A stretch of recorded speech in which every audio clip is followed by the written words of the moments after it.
عرب جو ہیں وہ اندر سے کھوکھلے ہو چکے ہیں، عیاشی نے، دولت نے، پیسے نے، دولت، پیسہ، عیاشی، اس کی وجہ سے کھوکھلے ہو چکے ہیں۔ یہاں میں آپ کو دو حدیثیں سنانا چاہتا ہوں۔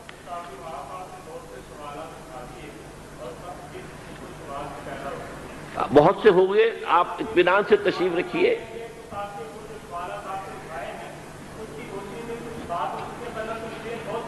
بہت ہوگی، بات ہوگی، آپ اس طرح صبر سے سن لیجئے۔ میں اب تقریباً اپنی گفتگو کے اختتام تک پہنچ رہا ہوں۔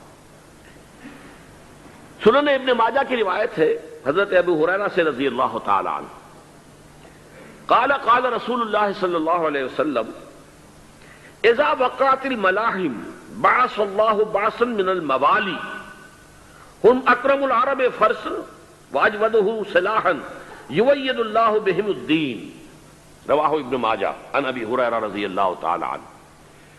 جب ملاحم کا دور شروع ہوگا تو اللہ تعالیٰ اٹھائے گا ایک لشکر یا لشکروں پر لشکر موالی میں سے۔ موالی کون ہے؟ عربوں نے جب فتح کیا تھا اس پورے علاقے کو خلافت راشدہ کے دوران، اور پھر وہ لوگ جو ہے، ایک رائے تو یہ تھی کہ انہیں غلام بنایا جائے سارے آبادیوں کو، لیکن یہ کہ حضرت عمر کا اجتہاد تھا، اس کے مطابق جو ان کو غلام نہیں بنایا گیا تو وہ موالی کی حیثیت رکھتے ہیں۔ عربوں میں دم نہیں ہے، موالی میں سے لشکر اٹھیں گے کہ جو در حقیقت حضرت مہدی کی حکومت کو قائم کریں گے۔ دوسری حدیث سنیے، عن عبداللہ ابن الحارث رضی اللہ تعالی عنہ، اور یہ ابن ماجہ کی روایت ہے، قال قال رسول اللہ صلی اللہ علیہ وسلم یخرج الناس من المشرق فیوطئون للمہدی یعنی سلطانہ، لشکر نکلیں گے، لوگ آئیں گے مشرق سے، اور وہ حضرت مہدی کی حکومت کو جمائیں گے اور قائم کریں گے۔ اب ذرا نوٹ کیجئے کہ جزیرہ نما عرب کے مشرق میں کون سے ملک ہیں؟ تین: ایران، افغانستان، پاکستان۔ یہ تین سالڈ مسلم ممالک، مسلم آبادی اکثریت۔ ویسے تو یہ کہ آگے ہندوستان میں 20 کروڑ مسلمان ہیں، لیکن وہ 20 کروڑ جو ہے وہ تو 80 کروڑ کے اندر تحلیل ہو جاتے ہیں غیر مسلموں میں، لیکن یہاں جو معاملہ ہے یہ خالص اکثریت کے وہ۔ ان میں سے ایران کا معاملہ جہاں تک ہے، نمبر ایک یہ کہ وہ شیعہ عقائد کے حصار میں بند ہے، اس سے ادھر ادھر ہونا اس کے لیے ممکن نہیں۔ حدیث میں یہ بھی آتا کہ اصفہان سے 70,000 یہودی دجال کا ساتھ دیں گے۔ لیکن بہرحال خراسان ایک صوبہ ہے افغانستان کا اس وقت بھی، شمال مشرقی کونے میں، مجھے امید ہے وہاں سے خیر کی، کیونکہ خراسان کا لفظ وہاں پہ شامل ہے، اور حضور کی حدیث میں بعد میں آپ کو سناؤں گا کہ خراسان سے فوجیں چلیں گی جو یروشلم کو دوبارہ حاصل کریں گی، فتح کریں گی۔ جیسے پہلے یروشلم کھویا عربوں نے تھا، دوبارہ حاصل کیا تھا کرد نے، کرد خون صلاح الدین ایوبی رحمت اللہ علیہ، ایسے اب پھر عربوں نے کھویا ہے، لیکن لینے والے خراسان سے لشکر آئیں گے۔ یخرج من خراسان رایات سود لا یردھا شیء حتی تنصب بإیلیا، خراسان کے علاقے سے کالے علم لے کر لشکر چلیں گے جن کے رخ کو کوئی موڑ نہیں سکے گا جب تک کہ وہ جا کر یروشلم میں نصب نہ ہو جائے۔ اس کے بعد نام آتا ہے پاکستان کا۔ یہ ہے میری اور آپ کی داستان، اور یہ ہے سبب جس کی وجہ سے کہ میں آپ سے یہ گفتگو کر رہا ہوں۔ اصل میں تو کس لیے؟ محض ایک علمی استفادہ، محض اپنی بات آراء کو ظاہر کرنے کا شوق نہیں، بلکہ یہ کہ اپنی ذمہ داری ہم پہچانیں کہ ہم کس مقام پر کھڑے ہیں۔ دیکھیے، اس پاکستان کے بارے میں یا ہندوستان کے بارے میں علامہ اقبال نے کہا تھا اپنے ترانہ ملی میں، میرے عرب کو آئی ٹھنڈی ہوا جہاں سے، میرا وطن وہی ہے، میرا وطن وہی ہے۔ اور مجھے بتایا گیا کہ سنن ابی داؤد میں یہ روایت موجود ہے کہ حضور نے فرمایا کہ ہندوستان کی طرف سے مجھے ٹھنڈی ہوا آتی، اگرچہ مجھے وہ حدیث ابھی نہیں ملی ہے، لیکن حزب التحریر کا ایک کارڈ مجھے ملا تھا، تو اس میں اس حدیث کا اور اس میں ابو داؤد کا روایت کا حوالہ موجود تھا۔ لیکن میں جو چیز آپ کو بتا چکا ہوں وہ یہ کہ الف ثانی کا پورا تجدیدی کارنامہ اس ہندوستان کی سرزمین میں ہوا۔ مجدد الف ثانی شیخ احمد سرندی، شاہ ولی اللہ دہلوی، سید احمد بریلوی، وہ تو ہمارے پاکستان میں آ کر جو ہے ان کا خون جذب ہوا ارض پاکستان میں۔ پھر شیخ الہند مولانا محمود حسن۔ تحریک خلافت چلی تو صرف ہندوستان میں چلی اور کہیں نہیں چلی۔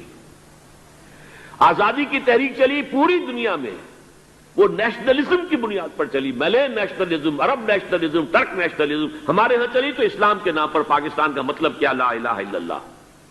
پھر پاکستان قائم ہوا معجزے کے طور پر، بلکہ نازل ہوا ہے لیلۃ القدر میں.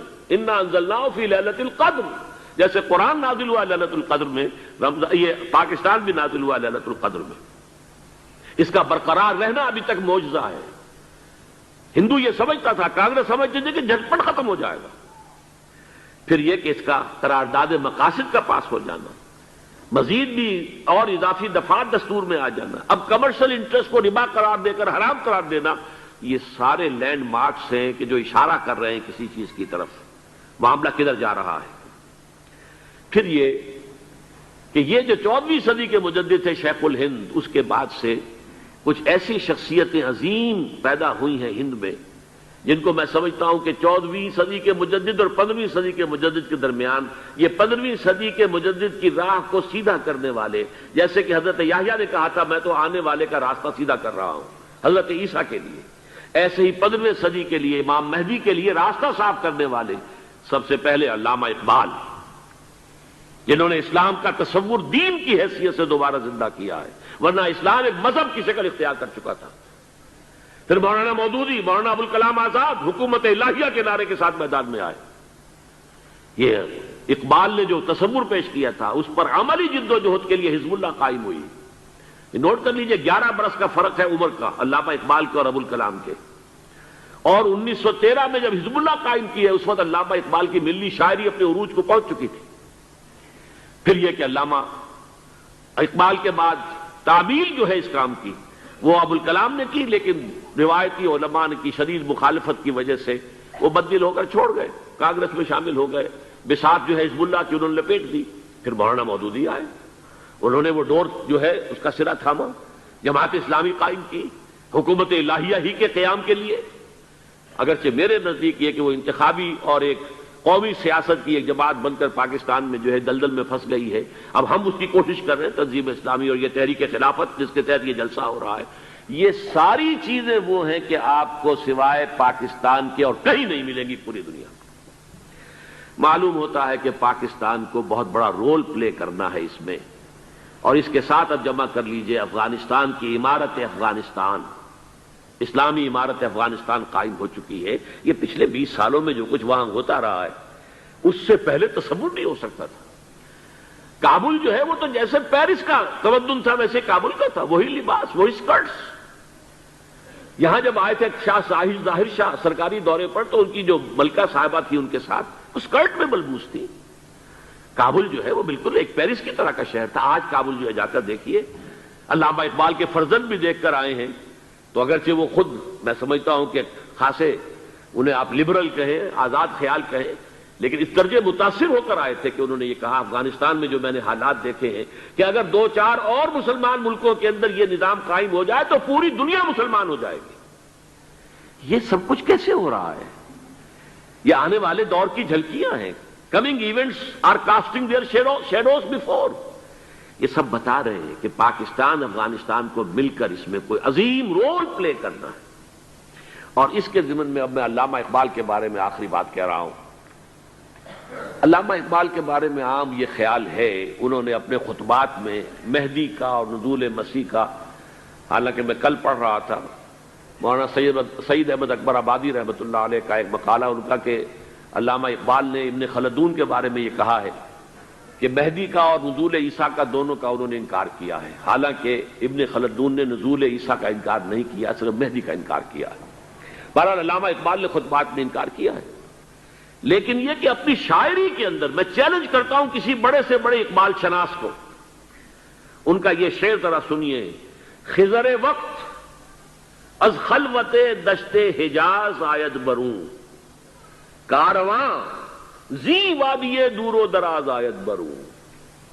خضر وقت، امام وقت، رہنمائے وقت، قائد وقت، خلوت دشت حجاز، حجاز کی صحرا کی کسی خلوت گزینی سے نکل کر باہر آئیں گے. میں حیران ہوتا ہوں علامہ کے اس فکر پر اور اس مصرے پر. یہاں انہوں نے شیعہ اور سنی دونوں کے کانسیپٹ جمع کر دیے. شیعہ کا کانسیپٹ یہ چھپے ہوئے کسی غار میں وہاں سے برآمد ہوں گے، اور ہمارا کون سا، میں ام سلمہ رضی اللہ تعالیٰ عنہ کی حدیث سنا چکا، چھپے ہوئے ہوں گے وہ وہاں پر، مدینے سے نکل کر آ کر مکے میں چھپ جائیں گے. اس خانہ جنگی کی حالت میں لوگ ان کی طرف دیکھ رہے ہوں گے، سوچتے ہوں گے انہیں میدان میں آنا چاہیے، کوئی پارٹ پلے کرنا چاہیے، امت کی رہنمائی کرنی چاہیے، لیکن وہ چھپیں گے، وہ کارے ہوں گے، وہ اس ذمہ داری کو قبول نہیں کرنا چاہیں گے، جا کے چھپ جائیں گے مکے میں. وہاں سے مکے والے انہیں نکالیں گے اور وہ کارے ہوں گے، انہیں بالکل یہ پسند نہیں ہوگا کہ یہ ذمہ داری اٹھائیں. تو خضر وقت از خلوت دشت حجاز آیت بروں، کارواں زی وادی دور و دراز آیت بروں. کارواں جو چلے گا ان کی مدد کے لیے اس وادی دور و دراز، اس عظیم وادی دور و دراز، یہ وادی سندھ ہے. وادی سندھ جو ہے ہم سمجھتے ہیں کہ صرف یہ پاکستان اور پنجاب جو ہے یہ اس میں شامل ہے، سندھ اور پنجاب نہیں، افغانستان کا پورا مشرقی علاقہ اس میں شامل ہے. جیسے دریائے جیلم سندھ میں جا رہا ہے، جیسے دریائے گلگت سندھ میں آ کر ملتا ہے، جیسے دریائے چناب اور راوی اور جیلم اور یہ سب جا رہے ہیں اور آ رہے ہیں، اسی طرح دریائے کابل کہاں سے آ رہا ہے، دریائے گومل کہاں سے آ رہا ہے، ٹوچی کہاں سے آ رہا ہے. یہ سارا جو ہے ڈرین جو ہو رہا ہے، ایسٹرن جو ہے پارٹ آف افغانستان، یہ سب وادی ہے. اس وادی کے یہ دو حصے ہیں، ایک حصہ جو ہے یہ ادھر پاکستان میں ہے اور اسی وادی کا دوسرا حصہ جو ہے وہ افغانستان میں ہے. کارواں زی وادی دور و دراز آیت بروں، کارواں چلے گا یہاں سے. یخرج ناس من المشرق یؤتون للمہدی یعنی سلطان ہی، مشرق سے فوجیں چلیں گی کہ جو مہدی کی حکومت قائم کریں گی. اور یخرج من خراسان رایات و سود، اور خراسان سے سیاہ پرچم چلیں گے کہ جن کا رخ کوئی موڑ نہیں سکے گا، حتیٰ تنصب بإیلیا، یہاں تک کہ وہ جا کر یروشلم کے اندر نصب ہو جائیں گے. حضرات، میں ایک میری گفتگو کا حصہ باقی تھا لیکن میں اسے چھوڑ رہا ہوں، اس لیے کہ گلوبلائزیشن جو اس کی ہوگی، جو خلافت علی منہاج النبوہ کی تجرید کامل حضرت مہدی کے ہاتھوں عرب میں ہوگی، اس سے پہلے اس کے لیے محنت، کوشش، جد و جہد پاکستان اور افغانستان میں ہو چکی ہوگی جو اسے سپورٹ کرے گی اور وہاں جا کر حکومت قائم کرے گی. اس کے بعد گلوبلائزیشن کا جو مرحلہ اس کا ہے وہ حضرت مہدی کے ہاتھوں نہیں ہے، وہ حضرت عیسیٰ ابن مریم ان کے نزول کے بعد ہے، جن کے نزول کے بعد دجال کا خاتمہ ہوگا اور یہودیوں کا استحصال ہوگا. مسلمانوں پر بھی بڑی تکالیف اربوں پر آئیں گی، شدائد آئیں گے، لیکن یہ وہ میں حصہ جو اپنی گفتگو کا آج چھوڑ رہا ہوں اس لیے کہ میں دیکھ رہا ہوں کہ بعض حضرات کا صبر کا پیمانہ اب لبریز ہو رہا ہے، تو میں اس حصے کو پھر ملتوی رکھتا ہوں کسی دوسری محفل اور کسی دوسری مجلس اور نشست پر. لیکن یہ کہ امام مہدی کی حکومت قائم کرنے کے لیے کون لوگ آئیں گے؟ عرب جو ہیں وہ اندر سے کھوکھلے ہو چکے ہیں، عیاشی نے، دولت نے، پیسے نے، دولت، پیسہ، عیاشی، اس کی وجہ سے کھوکھلے ہو چکے ہیں. یہاں میں آپ کو دو حدیثیں سنانا چاہتا ہوں.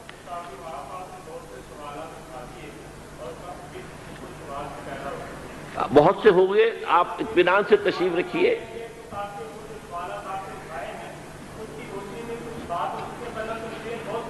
بہت ہوگی، بات ہوگی، آپ اس طرح صبر سے سن لیجئے. میں اب تقریباً اپنی گفتگو کے اختتام تک پہنچ رہا ہوں. سنن ابن ماجہ کی روایت ہے حضرت ابو ہریرہ سے رضی اللہ تعالی عنہ، قال قال رسول اللہ صلی اللہ علیہ وسلم اذا وقعت الملاحم بعث اللہ بعثا من الموالی هم اکرم العرب فرسا واجودہ سلاحا یوید اللہ بہم الدین، رواہ ابن ماجہ عن ابی ہریرہ رضی اللہ تعالی عنہ. جب ملاحم کا دور شروع ہوگا تو اللہ تعالیٰ اٹھائے گا ایک لشکر یا لشکروں پر لشکر موالی میں سے. موالی کون ہے؟ عربوں نے جب فتح کیا تھا اس پورے علاقے کو خلافت راشدہ کے دوران، اور پھر وہ لوگ جو ہے، ایک رائے تو یہ تھی کہ انہیں غلام بنایا جائے سارے آبادیوں کو، لیکن یہ کہ حضرت عمر کا اجتہاد تھا، اس کے مطابق جو ان کو غلام نہیں بنایا گیا تو وہ موالی کی حیثیت رکھتے ہیں. عربوں میں دم نہیں ہے، موالی میں سے لشکر اٹھیں گے کہ جو در حقیقت حضرت مہدی کی حکومت کو قائم کریں گے. دوسری حدیث سنیے، عن عبداللہ بن الحارث رضی اللہ تعالی عنہ، اور یہ ابن ماجہ کی روایت ہے. قال قال رسول اللہ صلی اللہ علیہ وسلم یخرج الناس من المشرق فیوطئون للمہدی یعنی سلطانہ. لشکر نکلیں گے، لوگ آئیں گے مشرق سے اور وہ حضرت مہدی کی حکومت کو جمائیں گے اور قائم کریں گے. اب ذرا نوٹ کیجئے کہ جزیرہ نما عرب کے مشرق میں کون سے ملک ہیں؟ 3: ایران، افغانستان، پاکستان۔ یہ 3 سالڈ مسلم ممالک، مسلم آبادی اکثریت۔ ویسے تو یہ کہ آگے ہندوستان میں 20 کروڑ مسلمان ہیں، لیکن وہ 20 کروڑ جو ہے وہ تو 80 کروڑ کے اندر تحلیل ہو جاتے ہیں غیر مسلموں میں، لیکن یہاں جو معاملہ ہے یہ خالص اکثریت کے وہ۔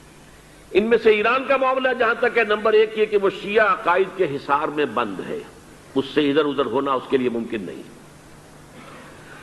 حدیث میں یہ بھی آتا کہ اصفہان سے 70,000 یہودی دجال کا ساتھ دیں گے۔ لیکن بہرحال خراسان ایک صوبہ ہے افغانستان کا اس وقت بھی، شمال مشرقی کونے میں، مجھے امید ہے وہاں سے خیر کی، کیونکہ خراسان کا لفظ وہاں پہ شامل ہے، اور حضور کی حدیث میں بعد میں آپ کو سناؤں گا کہ خراسان سے فوجیں چلیں گی جو یروشلم کو دوبارہ حاصل کریں گی، فتح کریں گی۔ جیسے پہلے یروشلم کھویا عربوں نے تھا، دوبارہ حاصل کیا تھا کرد نے، کرد خون صلاح الدین ایوبی رحمت اللہ علیہ، ایسے اب پھر عربوں نے کھویا ہے، لیکن لینے والے خراسان سے لشکر آئیں گے۔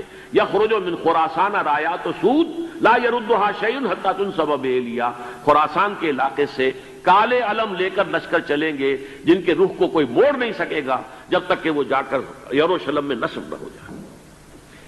اس کے بعد نام آتا ہے پاکستان کا۔ یہ ہے میری اور آپ کی داستان، اور یہ ہے سبب جس کی وجہ سے کہ میں آپ سے یہ گفتگو کر رہا ہوں۔ اصل میں تو کس لیے؟ محض ایک علمی استفادہ، محض اپنی بات آراء کو ظاہر کرنے کا شوق نہیں، بلکہ یہ کہ اپنی ذمہ داری ہم پہچانیں کہ ہم کس مقام پر کھڑے ہیں۔ دیکھیے، اس پاکستان کے بارے میں یا ہندوستان کے بارے میں علامہ اقبال نے کہا تھا اپنے ترانہ ملی میں، میر عرب کو آئی ٹھنڈی ہوا جہاں سے، میرا وطن وہی ہے، میرا وطن وہی ہے۔ اور مجھے بتایا گیا کہ سنن ابی داؤد میں یہ روایت موجود ہے کہ حضور نے فرمایا کہ ہندوستان کی طرف سے مجھے ٹھنڈی ہوا آتی، اگرچہ مجھے وہ حدیث ابھی نہیں ملی ہے، لیکن حزب التحریر کا ایک کارڈ مجھے ملا تھا، تو اس میں اس حدیث کا اور اس میں ابو داؤد کا روایت کا حوالہ موجود تھا۔ لیکن میں جو چیز آپ کو بتا چکا ہوں وہ یہ کہ الف ثانی کا پورا تجدیدی کارنامہ اس ہندوستان کی سرزمین میں ہوا۔ مجدد الف ثانی شیخ احمد سرندی، شاہ ولی اللہ دہلوی، سید احمد بریلوی، وہ تو ہمارے پاکستان میں آ کر جو ہے ان کا خون جذب ہوا ارض پاکستان میں۔ پھر شیخ الہند مولانا محمود حسن۔ تحریک خلافت چلی تو صرف ہندوستان میں چلی اور کہیں نہیں چلی۔ آزادی کی تحریک چلی پوری دنیا میں، وہ نیشنلزم کی بنیاد پر چلی، ملے نیشنلزم، عرب نیشنلزم، ترک نیشنلزم۔ ہمارے ہاں چلی تو اسلام کے نام پر، پاکستان کا مطلب کیا؟ لا الہ الا اللہ۔ پھر پاکستان قائم ہوا معجزے کے طور پر، بلکہ نازل ہوا ہے لیلۃ القدر میں، انا انزلناہ فی لیلۃ القدر، جیسے قرآن نازل ہوا لیلۃ القدر میں، یہ پاکستان بھی نازل ہوا لیلۃ القدر میں۔ اس کا برقرار رہنا ابھی تک معجزہ ہے۔ ہندو یہ سمجھتا تھا، کانگریس سمجھتی تھی کہ جھٹپٹ ختم ہو جائے گا۔ پھر یہ کہ اس کا قرارداد مقاصد کا پاس ہو جانا، مزید بھی اور اضافی دفعات دستور میں آ جانا، اب کمرشل انٹرسٹ کو ربا قرار دے کر حرام قرار دینا، یہ سارے لینڈ مارکس ہیں کہ جو اشارہ کر رہے ہیں کسی چیز کی طرف، معاملہ کدھر جا رہا ہے۔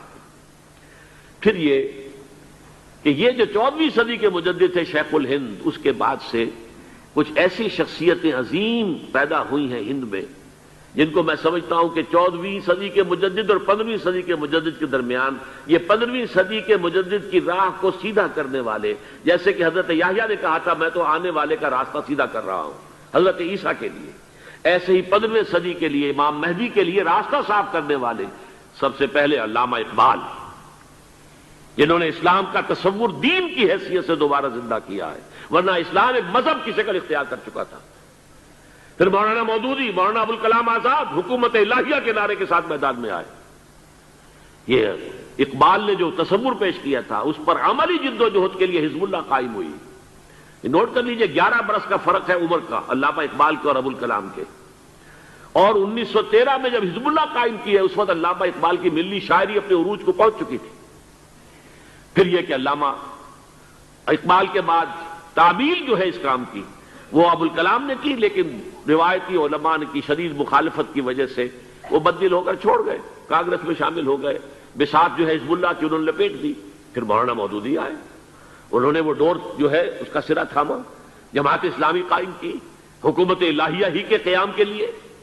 اگرچہ میرے نزدیک یہ کہ وہ انتخابی اور ایک قومی سیاست کی ایک جماعت بن کر پاکستان میں جو ہے دلدل میں پھنس گئی ہے. اب ہم اس کی کوشش کر رہے ہیں تنظیم اسلامی اور یہ تحریک خلافت جس کے تحت یہ جلسہ ہو رہا ہے. یہ ساری چیزیں وہ ہیں کہ آپ کو سوائے پاکستان کے اور کہیں نہیں ملیں گی پوری دنیا میں. معلوم ہوتا ہے کہ پاکستان کو بہت بڑا رول پلے کرنا ہے اس میں. اور اس کے ساتھ اب جمع کر لیجئے افغانستان کی عمارت افغانستان، اسلامی عمارت افغانستان قائم ہو چکی ہے. یہ پچھلے 20 سالوں میں جو کچھ وہاں ہوتا رہا ہے اس سے پہلے تصور نہیں ہو سکتا تھا. کابل جو ہے وہ تو جیسے پیرس کا تمدن تھا ویسے کابل کا تھا. وہی لباس، وہی سکرٹس. یہاں جب آئے تھے شاہ ساحل ظاہر شاہ سرکاری دورے پر تو ان کی جو ملکہ صاحبہ تھی ان کے ساتھ وہ سکرٹ میں ملبوس تھی. کابل جو ہے وہ بالکل ایک پیرس کی طرح کا شہر تھا. آج کابل جو ہے جا کر دیکھیے. علامہ اقبال کے فرزند بھی دیکھ کر آئے ہیں تو اگرچہ وہ خود میں سمجھتا ہوں کہ خاصے انہیں آپ لبرل کہیں، آزاد خیال کہیں، لیکن اس درجے متاثر ہو کر آئے تھے کہ انہوں نے یہ کہا افغانستان میں جو میں نے حالات دیکھے ہیں کہ اگر 2-4 اور مسلمان ملکوں کے اندر یہ نظام قائم ہو جائے تو پوری دنیا مسلمان ہو جائے گی. یہ سب کچھ کیسے ہو رہا ہے؟ یہ آنے والے دور کی جھلکیاں ہیں. Coming events are casting their shadows before. یہ سب بتا رہے ہیں کہ پاکستان افغانستان کو مل کر اس میں کوئی عظیم رول پلے کرنا ہے.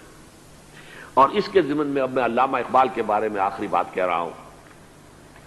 علامہ اقبال کے بارے میں عام یہ خیال ہے، انہوں نے اپنے خطبات میں مہدی کا اور نزول مسیح کا، حالانکہ میں کل پڑھ رہا تھا مولانا سید احمد اکبر آبادی رحمۃ اللہ علیہ کا ایک مقالہ ان کا کہ علامہ اقبال نے ابن خلدون کے بارے میں یہ کہا ہے کہ مہدی کا اور نزول عیسیٰ کا دونوں کا انہوں نے انکار کیا ہے. حالانکہ ابن خلدون نے نزول عیسیٰ کا انکار نہیں کیا، صرف مہدی کا انکار کیا ہے. بہرحال علامہ اقبال نے خطبات میں انکار کیا ہے. لیکن یہ کہ اپنی شاعری کے اندر میں چیلنج کرتا ہوں کسی بڑے سے بڑے اقبال شناس کو. ان کا یہ شعر ذرا سنیے. خضر وقت از خلوت دشت حجاز آید بروں، کارواں زی وادی دور و دراز آید بروں. خضر وقت، امام وقت، رہنمائے وقت، قائد وقت، خلوت دشت حجاز، حجاز کی صحرا کی کسی خلوت گزینی سے نکل کر باہر آئیں گے. میں حیران ہوتا ہوں علامہ کے اس فکر پر اور اس مصرے پر. یہاں انہوں نے شیعہ اور سنی دونوں کے کانسیپٹ جمع کر دیے.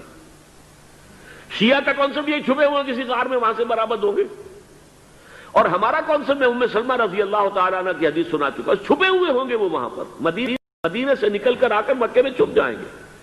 اس خانہ جنگی کی حالت میں لوگ ان کی طرف دیکھ رہے ہوں گے، سوچتے ہوں گے انہیں میدان میں آنا چاہیے، کوئی پارٹ پلے کرنا چاہیے، امت کی رہنمائی کرنی چاہیے. لیکن وہ چھپیں گے، وہ کارے ہوں گے، وہ اس ذمہ داری کو قبول نہیں کرنا چاہیں گے، جا کے چھپ جائیں گے مکے میں. وہاں سے مکے والے انہیں نکالیں گے اور وہ کارے ہوں گے، انہیں بالکل یہ پسند نہیں ہوگا کہ یہ ذمہ داری اٹھائیں. تو خضر وقت از خلوت دشت حجاز آید بروں، کارواں زی وادی دور و دراز آید بروں. کارواں جو چلے گا ان کی مدد کے لیے اس وادی دور و دراز، اس عظیم وادی دور و دراز، یہ وادی سندھ ہے. وادی سندھ جو ہے ہم سمجھتے ہیں کہ صرف یہ پاکستان اور پنجاب جو ہے یہ اس میں شامل ہے. سندھ اور پنجاب نہیں، افغانستان کا پورا مشرقی علاقہ اس میں شامل ہے. جیسے دریائے جیلم سندھ میں جا رہا ہے، جیسے دریائے گلگت سندھ میں آ کر ملتا ہے، جیسے دریائے چناب اور راوی اور جیلم اور یہ سب جا رہے ہیں اور آ رہے ہیں، اسی طرح دریائے کابل کہاں سے آ رہا ہے، دریائے گومل کہاں سے آ رہا ہے، ٹوچی کہاں سے آ رہا ہے. یہ سارا جو ہے ڈرین جو ہو رہا ہے، ایسٹرن جو ہے پارٹ آف افغانستان، یہ سب وادی ہے. اس وادی کے یہ 2 حصے ہیں. ایک حصہ جو ہے یہ ادھر پاکستان میں ہے اور اسی وادی کا دوسرا حصہ جو ہے وہ افغانستان میں ہے. کارواں زی وادی دور و دراز آید بروں، کارواں چلے گا یہاں سے. یخرج ناس من المشرق یؤتون للمہدی یعنی سلطان ہی، مشرق سے فوجیں چلیں گی کہ جو مہدی کی حکومت قائم کریں گی. اور یخرج من خراسان رایات و سود، اور خراسان سے سیاہ پرچم چلیں گے کہ جن کا رخ کوئی موڑ نہیں سکے گا، حتیٰ تنصب بإیلیا، یہاں تک کہ وہ جا کر یروشلم کے اندر نصب ہو جائیں گے. حضرات، میں ایک میری گفتگو کا حصہ باقی تھا لیکن میں اسے چھوڑ رہا ہوں، اس لیے کہ گلوبلائزیشن جو اس کی ہوگی، جو خلافت علی منہاج النبوہ کی تجدید کامل حضرت مہدی کے ہاتھوں عرب میں ہوگی، اس سے پہلے اس کے لیے محنت، کوشش، جد و جہد پاکستان اور افغانستان میں ہو چکی ہوگی جو اسے سپورٹ کرے گی اور وہاں جا کر حکومت قائم کرے گی۔ اس کے بعد گلوبلائزیشن کا جو مرحلہ اس کا ہے وہ حضرت مہدی کے ہاتھوں نہیں ہے، وہ حضرت عیسیٰ ابن مریم ان کے نزول کے بعد ہے، جن کے نزول کے بعد دجال کا خاتمہ ہوگا اور یہودیوں کا استحصال ہوگا۔ مسلمانوں پر بھی بڑی تکالیف عربوں پر آئیں گی، شدائد آئیں گے، لیکن یہ وہ میں حصہ جو اپنی گفتگو کا آج چھوڑ رہا ہوں اس لیے کہ میں دیکھ رہا ہوں کہ بعض حضرات کا صبر کا پیمانہ اب لبریز ہو رہا ہے، تو میں اس حصے کو پھر ملتوی رکھتا ہوں کسی دوسری محفل اور کسی دوسری مجلس اور نشست پر۔